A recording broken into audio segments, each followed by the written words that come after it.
क्या आपने कभी सोचा है कि भगवान विष्णु के दशावतार और मानव विकास, ह्यूमन एवोल्यूशन के बीच एक गहरा वैज्ञानिक संबंध हो सकता है? क्या यह सिर्फ एक संयोग है कि भगवान के ये अवतार सटीक रूप से एवोल्यूशन के स्टेजेस को दर्शाते हैं, या फिर हमारे प्राचीन ग्रंथों में हजारों साल पहले ही विज्ञान और टेक्नोलॉजी के गहरे संकेत छिपे थे? आज हम इस वीडियो में देखेंगे कि कैसे भगवान विष्णु के दशावतार बायोलॉजी, जेनेटिक्स और साइंटिफिक एविडेंस से मेल खाते हैं। तो इस रहस्यमयी सफर में हमारे साथ बने रहिए, क्योंकि वीडियो के अंत में हम एक अद्भुत टेक्नोलॉजी के बारे में भी बात करेंगे जो भविष्य में मनुष्यों को देवताओं जैसा शक्तिशाली बना सकती है। तो चलिए शुरू करते हैं। एवोल्यूशन का सफर। विज्ञान कहता है कि पृथ्वी पर जीवन की शुरुआत आज समुद्र से हुई, फिर एम्फीबियंस, जल थल दोनों में रहने वाले जीव आए, फिर रेप्टाइल्स, फिर प्राइमेट्स और फिर इंसान। अब अगर हम भगवान विष्णु के दशावतार को ध्यान से देखें तो हमें एवोल्यूशन की ये स्टेप्स बिल्कुल साफ साफ दिखाई देती है। पहला अवतार मत्स्य, पहला जीवन पानी में। विज्ञान कहता है कि जीवन की शुरुआत समुद्री जीवों से हुई थी। मत्स्य अवतार एक मछली थे जो यह दर्शाते हैं कि पहला जीव सिर्फ पानी में ही रह सकता था।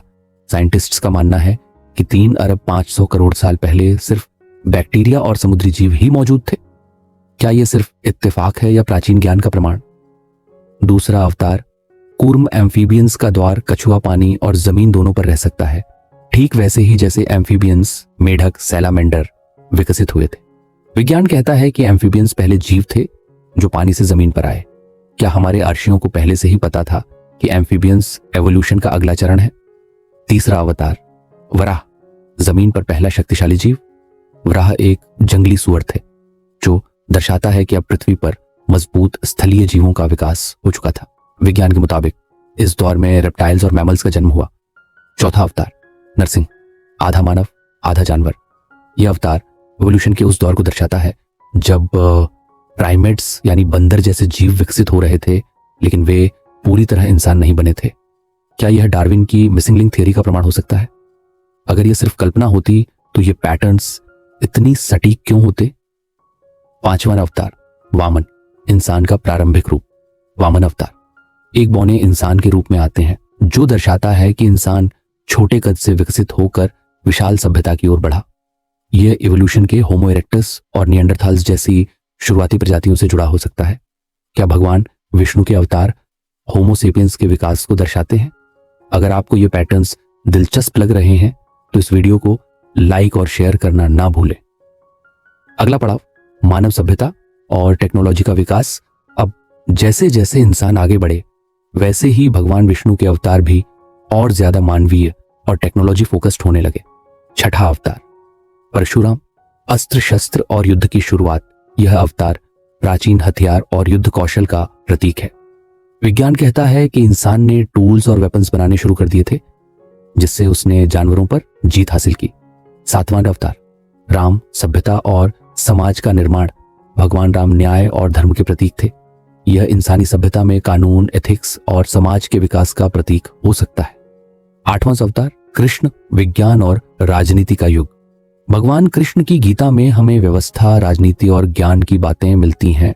यह दर्शाता है कि इंसान अब सिर्फ विकास नहीं कर रहा बल्कि अपनी सोच को भी नई ऊंचाइयों तक ले जा रहा था। नौवां अवतार बुद्ध, आध्यात्मिक और मानसिक विकास। अब इंसान सिर्फ टेक्नोलॉजी और युद्ध में नहीं बल्कि आत्मज्ञान और मानसिक विकास की ओर बढ़ चुका था। 10वां अवतार कल की फ्यूचर और एआई का युग। कहा जाता है कि कल के अवतार अभी आए नहीं हैं और जब मानवता अपने चरम पर होगी तब वे आएंगे। लेकिन क्या एआई और रोबोटिक्स ही कल के अवतार का प्रतीक है? आज टेक्नोलॉजी इतनी विकसित हो रही है कि हम सुपर ह्यूमंस बना सकते हैं। क्या यह संभव है कि भविष्य में इंसान अपने शरीर को साइबरनेटिक्स या प्लस रोबोटिक्स से अपग्रेड कर ले और एक नए युग में प्रवेश करे? क्या आपको लगता है कि कल की अवतार एआई से जुड़ा हो सकता है? कमेंट में जरूर बताइए। निष्कर्ष, क्या साइंस और मिथोलॉजी जुड़ी हुई है? अब सवाल यह उठता है कि यह सब सिर्फ इत्तेफाक है या फिर प्राचीन ग्रंथों में विज्ञान पहले से ही छिपा हुआ था। एवोल्यूशन और दशावतार की ये समानताएं सिर्फ संयोग नहीं हो सकती। क्या हमारे पूर्वजों को पहले से ही यह ज्ञान था या फिर विज्ञान और धर्म दोनों एक ही सत्य के दो पहलू हैं? बहुत ही सोचने वाली बात है। अगर आपको यह वीडियो पसंद आया हो तो लाइक करें, अपने दोस्तों के साथ शेयर करें और ऐसी ही दिलचस्प बातें जानने के लिए चैनल को सब्सक्राइब करें। टेक एंड मिथोलॉजी की इस रोमांचक जर्नी में बने रहिए। मिलते हैं अगले वीडियो में। जय विज्ञान, जय सनातन।